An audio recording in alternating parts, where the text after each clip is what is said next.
Well, we played the game on the Saturday night against South Africa, and then we got briefed after the game that there'd be an announcement to the boys at 11 o'clock and to leave their phones on, and the ones that missed out would get told by text that they'd have a meeting prior to the announcement. So we got told as a group 11:15 on the Sunday morning. So Ted had a meeting with us and pretty much announced the squad to us first.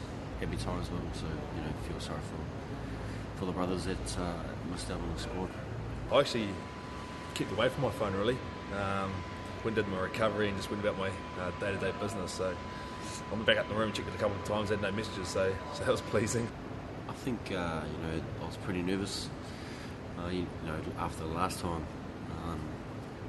in 07, but obviously I've done enough to put my hand up for the coaches. So I missed the whole 2007 season, so I wasn't initially in the 2007 squad, so it wasn't too much of a disappointment. But well, I thought that I was doing pretty well in 2007, but obviously coaches thought otherwise.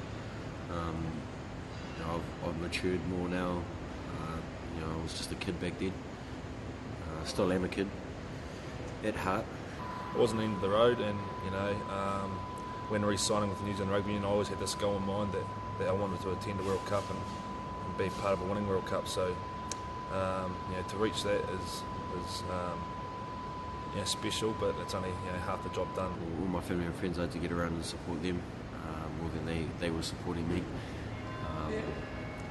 So it was pretty stink, especially the part where I was supposed to do all the mourning for it or moaning for it, but everyone else did it for me and I just had to look after them.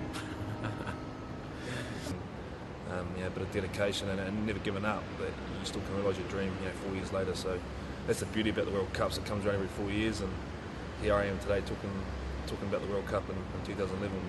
Whereas in 2007 I missed out, so that's a bonus. My parents are always first to find out. They're pretty keen followers of me, so I gave them a text on a Sunday. I actually gave them a text prior to the announcement, said that the World Cup team's getting named in 10 minutes. We'll keep you posted, keep you updated. So I keep them on the edge of their seats too. So there's a lot more pressure, I guess, this time around, especially since it's hosted here or back home in New Zealand.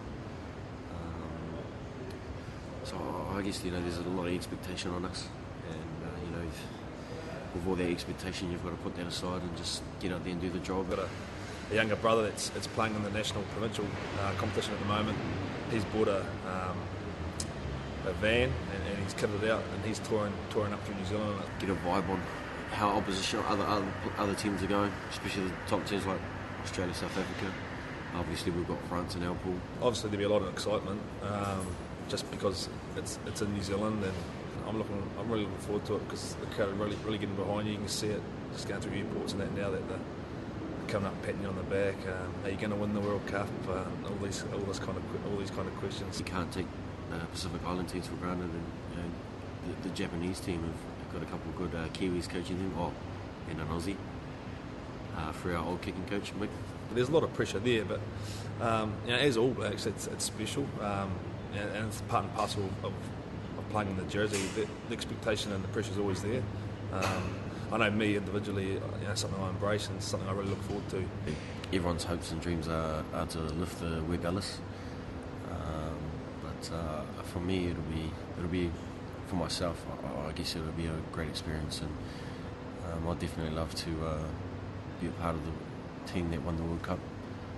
For me individually, I've just got to keep growing my game and putting real pressure on the players that are there. It's a tough position, the scrum half position. We're all vying for a spot and we're all pretty competitive. So it's not just the scrum half spot either; it's right across the team. So I see this as probably a once in a lifetime opportunity. So I want to give everything to this World Cup, and I don't want to take anything for granted. And just as long as I know that I've done anything and everything I can to be a part of it and contribute to a winning campaign. I always dream big dreams, and dreams do come true. But as I said, you just got to go through the processes, and hopefully the processes are right, and we get the outcome.